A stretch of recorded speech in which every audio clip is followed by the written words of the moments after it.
éviter les maladies, les champignons qui poussent sur les plantes de tabac, on met des pesticides, on met des fongicides. Mais le tabac contient de la nicotine, d'accord, naturellement. Les paysans qui souhaitent arrêter les pesticides sur les plantes de tabac, ils cassent un peu les nervures, par exemple, pour faire sortir un peu de nicotine sur les feuilles, qui protège autant que n'importe quel pesticide. C'est un exemple très simple, très facile. Alors facile, il faut de la main-d'œuvre, il faut, bon, bien sûr, pour mettre en pratique, c'est beaucoup plus compliqué que des machines qui vont disperser des pesticides sur des avions qui, en 2 secondes, ils ont fini. Mais ils ont un savoir-faire paysan. Ce petit truc-là ne vient pas des universités agronomiques de la Havane. Ça vient d'un savoir-faire qui a été entretenu depuis très longtemps par les paysans eux-mêmes. Donc l'intérêt de ce mouvement de paysan à paysan, c'est de réunir le savoir-faire paysan et le savoir scientifique des agronomes formés par des universités sérieuses. Je ne sais pas si c'est clair. Ça va? Donc, là, j'ai plus parlé de l'aspect, si vous voyez, politique, que des choses en elles-mêmes, parce que les résultats qui sont enregistrés à Cuba sont assez faciles d'accès. On peut accéder très facilement à ce type de résultats. Un exemple très simple, je ne l'ai pas là, mais je crois que... Il y a deux paramètres qui sont importants, vous savez, quand on parle de l'écologie. C'est l'indice de développement humain, IDH, ça s'appelle. Indice de développement humain, c'est pour chaque peuple, on regarde le taux de mortalité infantile, on regarde l'espérance de vie, le pouvoir d'achat, le niveau de santé, enfin, de la médecine du pays, etc. Ça fait partie de ce qu'on appelle l'indice de développement humain. Et d'un autre côté, on regarde ce qu'on appelle l'empreinte écologique. L'empreinte écologique, c'est, comment dire, ça calcule de façon, je ne vais pas faire le détail, mais ça donne une idée du degré d'usure de la nature par l'homme dans chaque pays. Donc, en gros, c'est la surface utilisée par chaque habitant pour se nourrir, libérer ses besoins, etc. Si on fait un graphique avec les deux, indice de développement humain et empreinte écologique, on va avoir 2 groupes de pays dans le monde. Il va y avoir un groupe de pays à très forte empreinte écologique et à très haut indice de développement humain. C'est la France, par exemple. C'est les pays riches. Donc les pays riches ont un grand indice de développement humain parce que c'est des pays riches, et en même temps ils ont quand même une empreinte écologique très importante parce que c'est l'agriculture intensive depuis très longtemps. Ils ont donc usé leur sol, etc. Un deuxième groupe de pays, qui sont les pays dominés, en gros les pays du Sud, qui ont, vous avez compris, hein, un très faible indice de développement humain lié à la pauvreté et une faible empreinte écologique parce que, de fait, ils n'ont même pas eu les moyens de développer l'agriculture intensive au point des pays capitalistes. Et puis, il y a un point qui se retrouve ni l'un ni l'autre, qui se retrouve avec un fort développement humain comme dans les pays riches, mais une très faible empreinte écologique comme les pays du Sud, c'est Cuba. Donc, même l'ONU est obligée, en calculant ces paramètres, de voir ce point. Ils ne peuvent pas l'enlever. Ils sont obligés de dire Cuba est le seul pays à avoir les deux. Et pourquoi ils ont réussi ça? Parce que même quand on fait une production agroécologique sans pesticides, on a dit, soit c'est du faux bio, donc là ça sert à rien, c'est trop cher, c'est un truc de pays capitaliste, quoi, de faire des grandes serres, etc. Soit c'est du vrai bio, mais personne ne peut l'acheter. Or, à Cuba, comme l'État possède toute la terre, alors il peut, dans chaque coopérative, prendre... Vous savez que quand on est propriétaire de la terre, le gros problème des agriculteurs en France comme ici, c'est de payer un loyer déjà pour la terre qu'on cultive. À Cuba, il n'y a pas de loyer. Donc, et on a une aide de l'État matérielle sur la formation, sur les techniques. La seule chose qu'on prend aux paysans, c'est 10 ou 20% de leur production pour vendre sur place. Donc il y a des petites unités de diffusion, de commercialisation dans les quartiers. Et dans ces unités où on va acheter les fruits et légumes, etc., qu'on produit localement, y compris dans les villes, c'est l'État qui fixe le prix. Donc, on sait que c'est du vrai bio, mais c'est pas cher. Parce que le but, c'est quand même de le vendre à tout le monde. D'accord? Seul un État socialiste ou en transition vers le socialisme est capable d'arriver à ce stade d'application d'un programme vraiment agroécologique. S'il y a un écologiste qui dit « vous êtes peut-être pour la nature ou je ne sais pas quoi, mais vous avez vos résultats à vous, communistes ou vous marxistes, c'est d'avoir détruit la nature ». Non.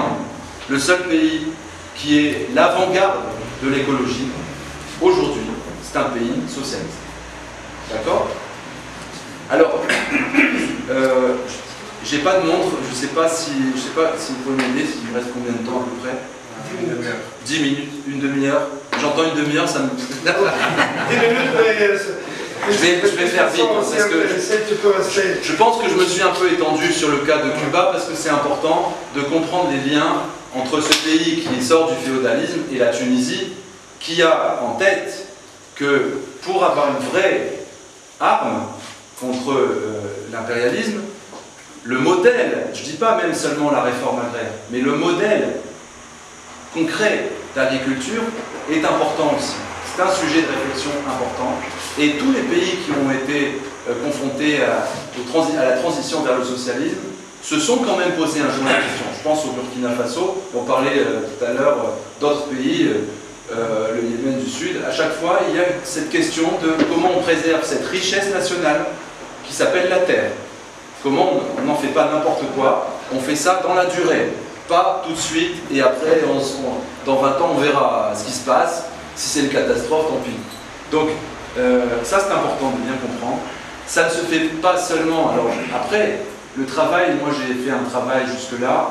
Le travail, évidemment, c'est un travail collectif, entre marxistes.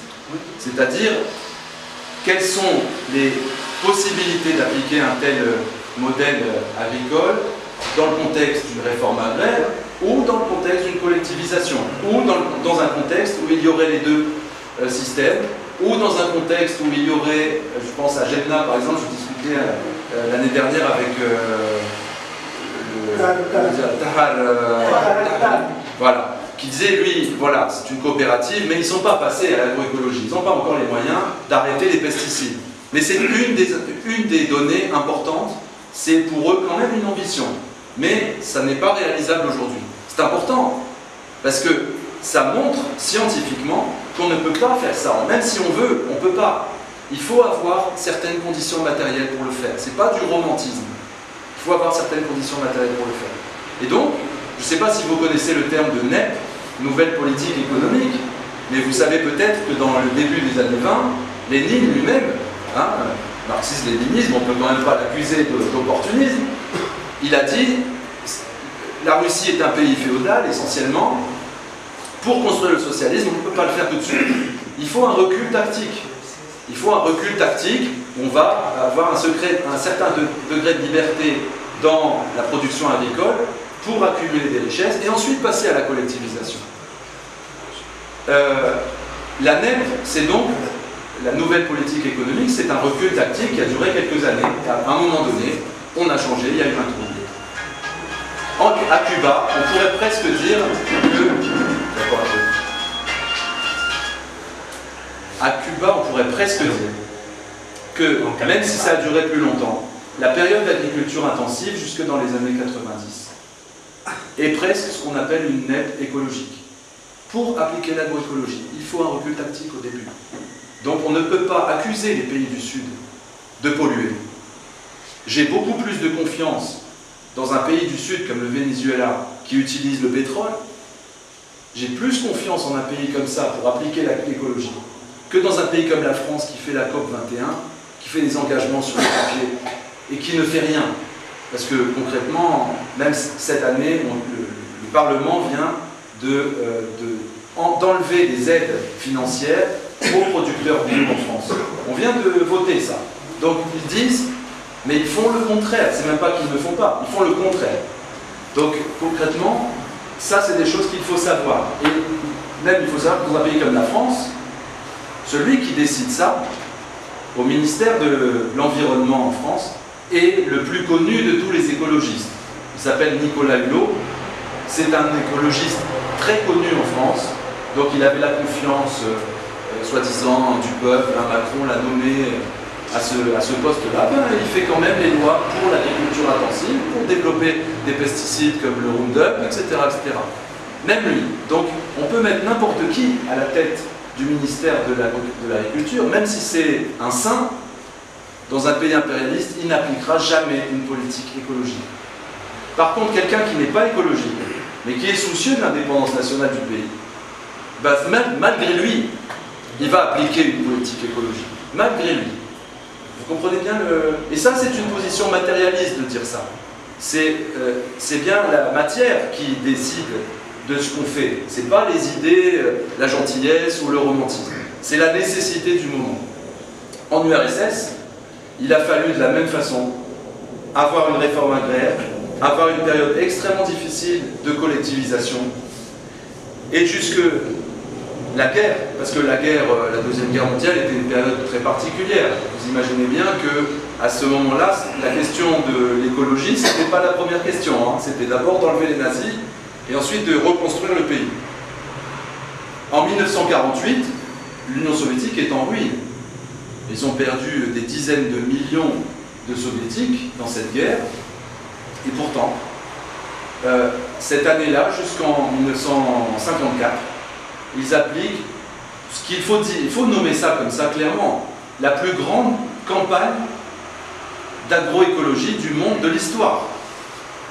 Parce que reboiser, je ne vous donne pas de chiffres, vous irez voir si ça vous intéresse, mais tout le monde le reconnaît. Ceux qui le reconnaissent disent